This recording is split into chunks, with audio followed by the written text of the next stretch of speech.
Introducing Scott Ritter's YouTube channel, a platform dedicated to discussing the Russian-Ukrainian conflict.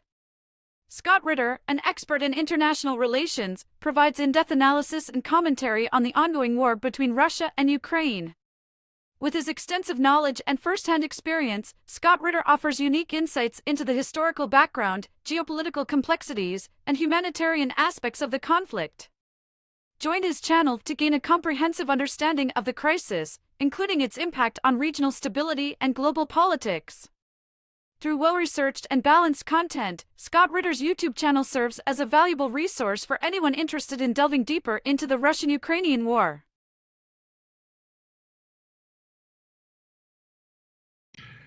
Good morning or good afternoon, depending on where you're watching on. Welcome to this edition of the Scott Ritter Show. As we speak, the conflict in Ukraine and southern Russia has taken a dramatic turn with the long-awaited Ukrainian counteroffensive underway. What does this mean? Is this it? Is the Ukrainian army on the verge of overrunning the Russian military, driving to the Sea of Azov, splitting the land bridge that connects Crimea with the rest of Russia, threatening Crimea?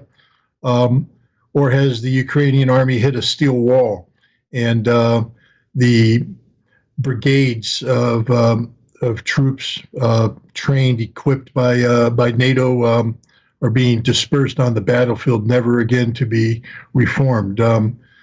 These are all good questions, and I couldn't think of a better person to address these questions with than our guest today, Danil Bezonov. He is a minister of the Donetsk Republic and a longtime outspoken personality regarding this. Thank you very much for joining us here today. Let me just start by getting your perspective on what's happening today. You have skin in the game, as they would say. You are a very senior official in the Donetsk Republic. This is your future at stake here. How do you see the events on the battlefield as they exist at this point in time? Hi, Scott. Hi, everybody. I am glad to see you. After, please, I will be speak Russia because I speak English little bit. Thank you. Let me make a remark. I'm a former first deputy minister of press service of the Donetsk People's Republic. At the moment, I'm retired. I work as a military reporter and observer. Regarding the situation on the battlefield, we all understand that on June 4th, Ukraine started its large-scale counteroffensive in all the directions and in many areas of the front. And this is what they announced before, just like it has been announced by Zelensky, by Mr. Budanov, Chief Intelligence Officer of Ukraine, and other officials. Saying that, I may say that on the night of July 6th, they started a major counteroffensive in Zaporizhia, trying to take advantage of some advantage, in their opinion, in the armor that was supplied to them by NATO. I mean, the systems of the fight management systems at night. So they believed that at night it would be much easier for them to overwhelm our ranks. And they failed. They lost a lot of armor. They lost a lot of personnel. But nevertheless, for more than a week, they tried to break the front line in Zaporizhia until today, but they failed even to break through even the first line of our defense. Along with that, they made some offensives in Donetsk, to the south from Donetsk, in Artyomovsk. Along with that, they were shelling Belgorod. Along with that, they started offensive in Kupiansk. that nowhere they managed to break our front lines. Yesterday, they had some tactical success in the area to the south from Donetsk, to the south from Velika Novoselka village, the so-called Vremyevsky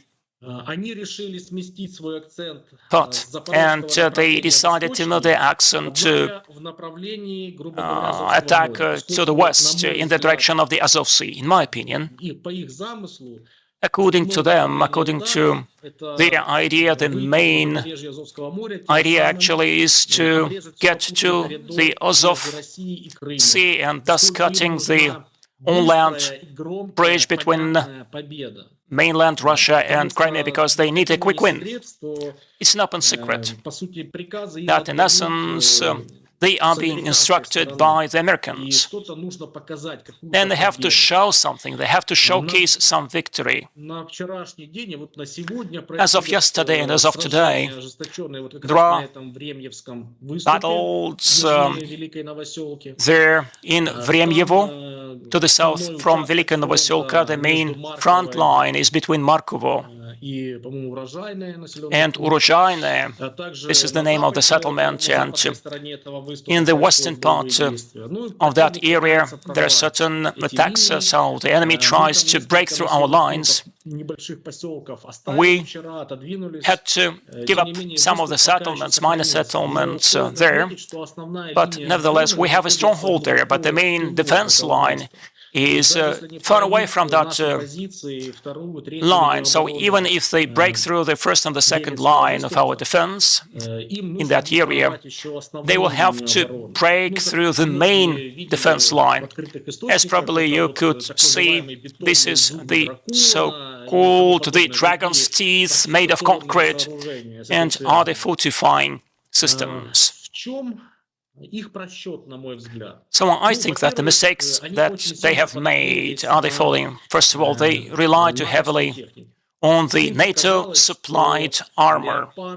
They believe that Leopards, German tanks, and American Bradley RFVs are more fire-resistant, but as you saw the footage, this is not true.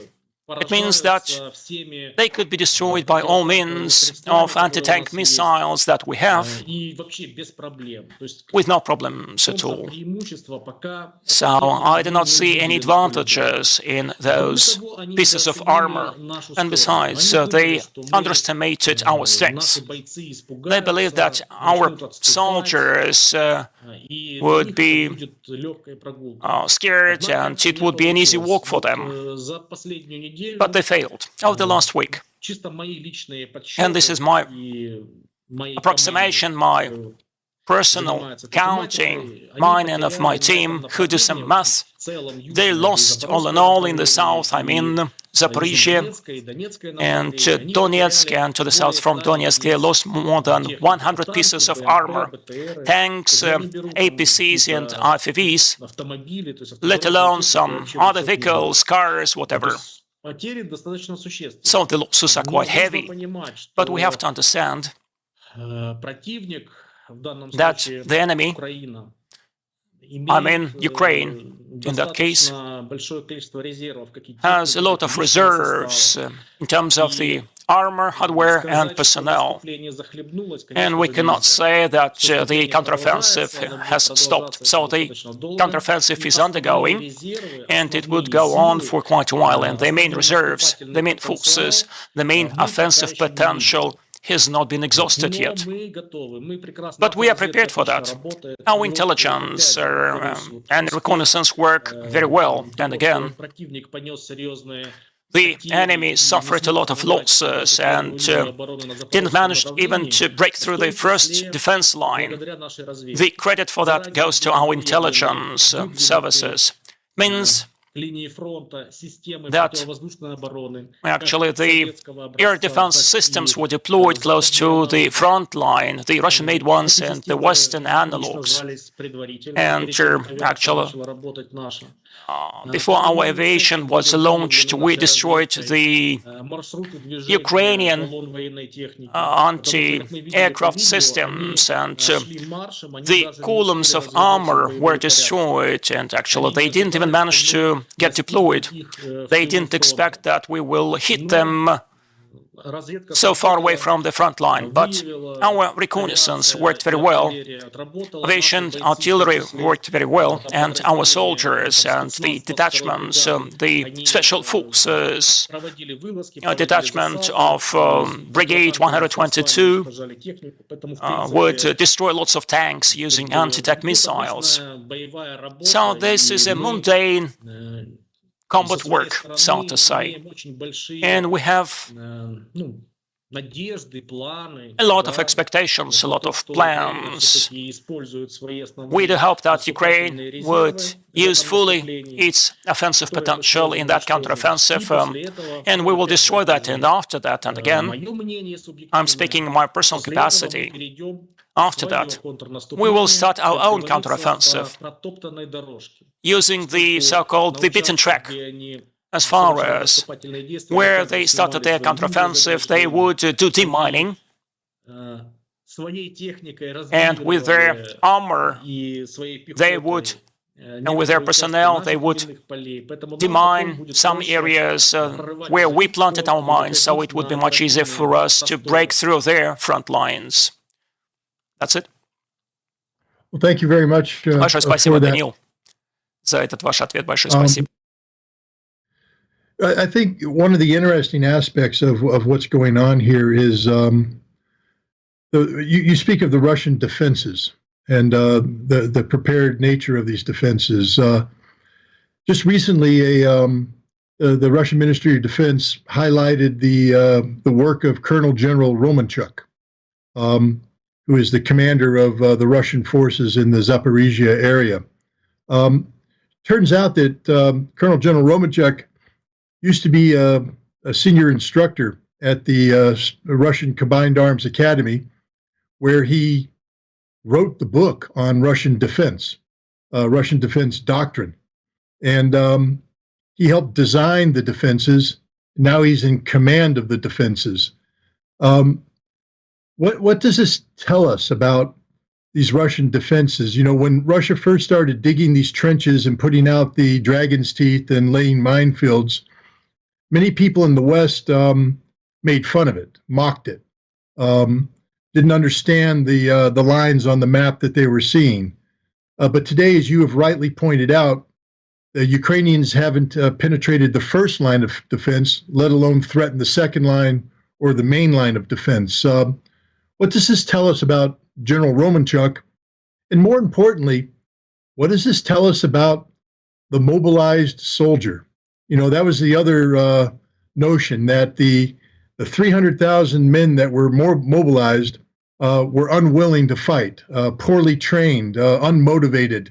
And yet it appears that the exact opposite is the truth. The men that have been mobilized are fighting in the tradition of the defenders of Stalingrad, standing firm where they need to be, showing flexibility where they need to be, but more importantly, showing the kind of resolute character that one would expect of a Russian soldier defending their motherland.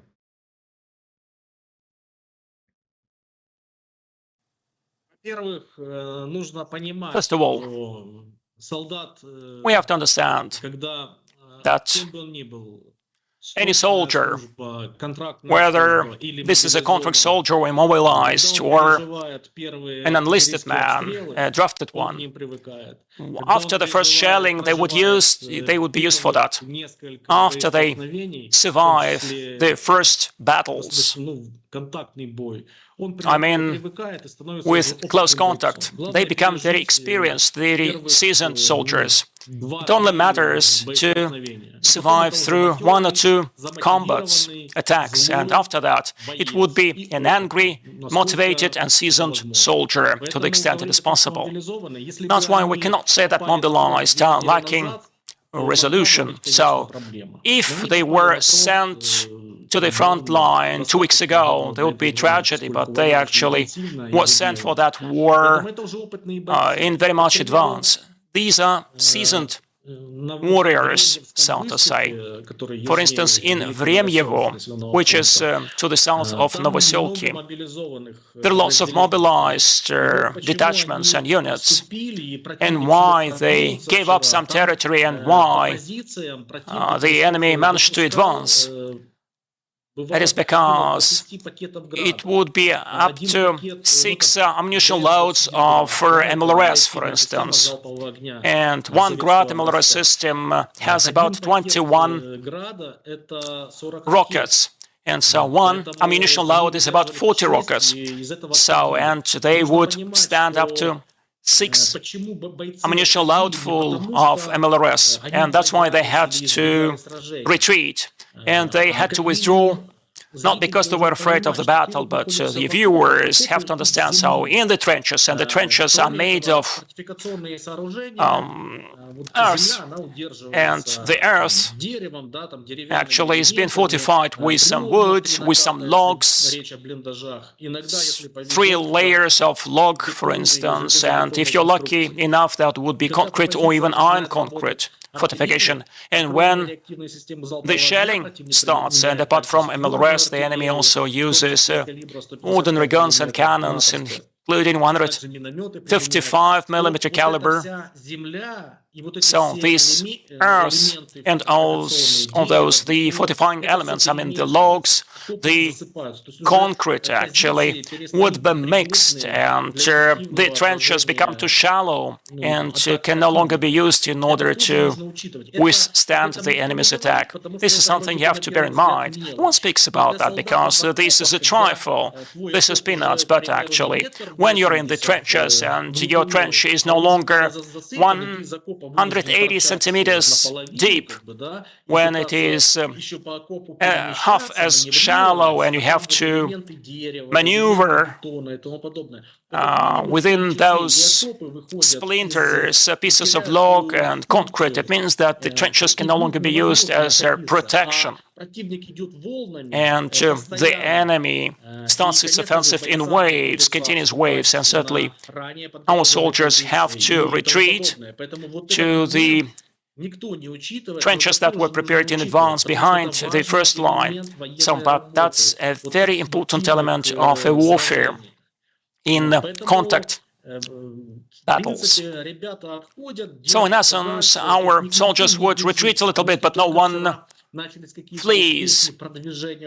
Only yesterday, the Ukrainian army started some advances, and all the Ukrainian media, including some of the Western media, started unanimously saying that the Russians are fleeing, so the front line is broken, but to the main front line, it is too far away. So we have to understand these nuances. I stated more than once that many viewers watching the military news and the footage from the war, just like a soccer game, just like, oh, he hit the bar or something like that, and there's being shown some arrows marked in blue, arrows marked in blue and red, but no one feels like being in the trenches. So if the viewers want to make anything out of that, let them imagine that they stay in these trenches being shelled all the time, 24/7, and what goes on then. How the conditions would change for performing your military duty when you have to fight efficiently, but in essence your trenches are no longer existent because of the shelling. As for the commanders in Zaporizhia and some other things, that could explain why we are so effective in standing the counteroffensive.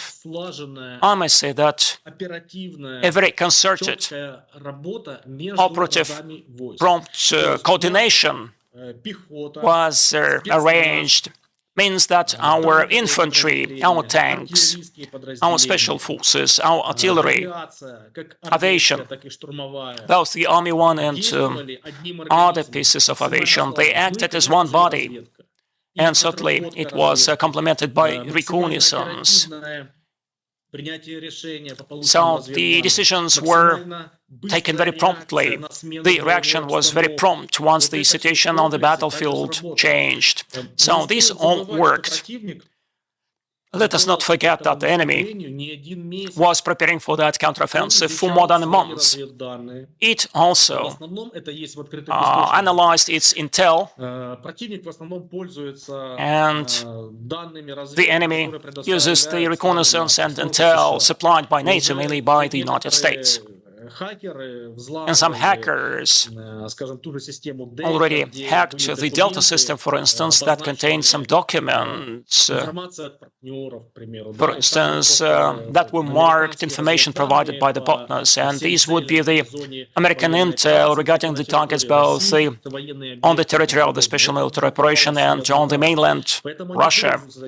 And it's been published openly, so Ukrainians are studying these documents. They understand what units we have where, they get prepared, they try to overwhelm us in terms of numbers, to comply with all the rules of law so that their counteroffensive is efficient. So it doesn't mean that they will be probing for weakness blindly, but they realized absolutely where they're going to break through and what detachments they're being resisted by, but they failed. First of all, because of heroism of our soldiers, and secondly, because of this concerted action of all the types of our forces. This is my opinion.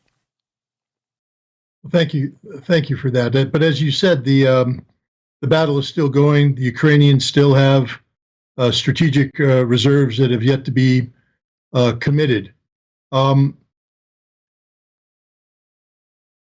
The future is something that we need to look at. I mean, right now it looks like the Russian lines are holding.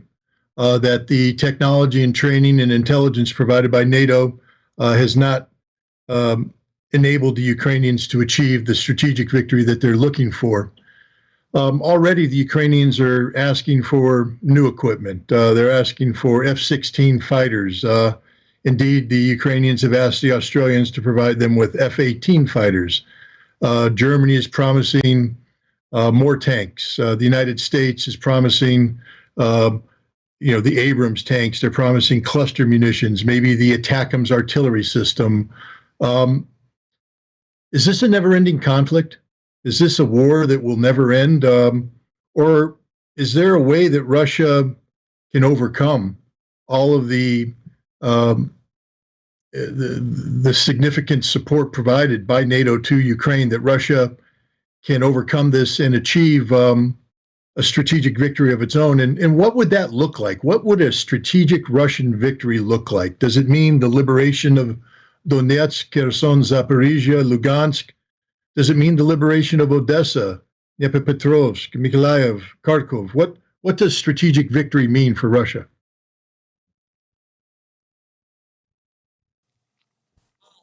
Let me start with your last question.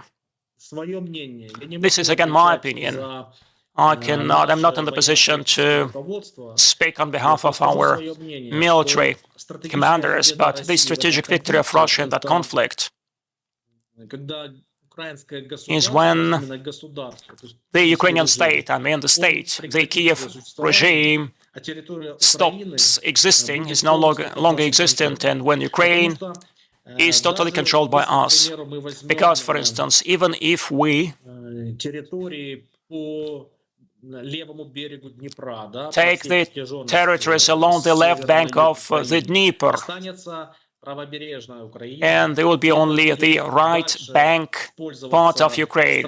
So this territory would be used by the NATO countries as a springboard in order to attack Russia. So in that case, I think that we have to address that problem ultimately, to solve that problem ultimately, so that we do not leave this question to our children in 10 years. the whole territory of Russia should be totally controlled by us. And Ukraine should be ruled not by Nazi regime. I personally see that it would be just Ukraine returning back to its historical motherland, to Russia, being incorporated by Russia. Otherwise, we cannot resolve that conflict. Because the United States will not allow this conflict be settled peacefully. Even if there is a tiny piece of Ukraine, that would be a tiny piece used to launch missiles against us. This should never happen. As for the supplies of equipment, certainly, but for the Western supplies of equipment, Ukraine would no longer exist. Certainly, it helps them a lot. Their whole military potential is totally destroyed. The economy is totally derailed and destroyed. And the economy, well, actually, was being destroyed even prior to the special military operation by the corrupted functionaries, by the corrupted bureaucrats.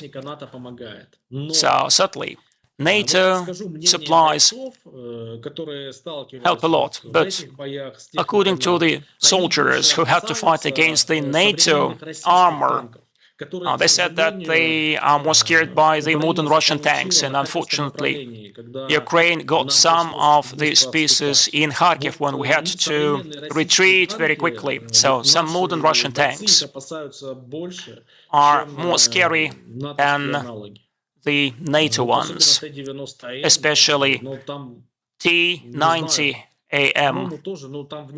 Well, I don't think that we left lots of such tanks for Ukraine, so these are really very scary pieces of armor. But as for the NATO-made ones, there are some deficiencies in terms of the thickness of the armor. And Leopard, I'm not an expert in the material, but the experts say that Leopard is more comfortable, so to say. It is more efficient, meaning that it has more options in managing the fire. How do I put that? It's smarter. It's a smarter tank. Easier to run, but it lacks practicality, functionality, which has always been one of the priorities for the Russian-made ones. Ability to combat, strength, resistance, resilience. So the Russian tanks are much better. And the dynamic protection is much better. For instance, when Leopards were first supplied to Ukraine, we saw that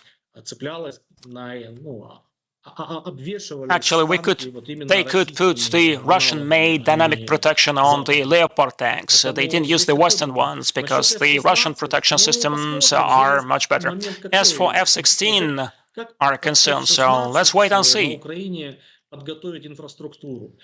You have to prepare some infrastructure for F-16 in Ukraine. You have to train pilots first, and they have to be trained very seriously, so that F-16 do not start falling en masse during the very first battle, and that the stocks of the F-16 manufacturers plummet suddenly. If there are some crews trained well to operate these jets, if these crews were trained, they, I think, would have already been supplied to Ukraine along with the jets. And also, Ukraine would need technicians to maintain F-16. And refueling systems are needed because the Soviet-style refueling systems are not compatible with F-16. More high-quality runoffs are needed so that you do not have to change your landing gear too often, so they would need a lot. Besides, we can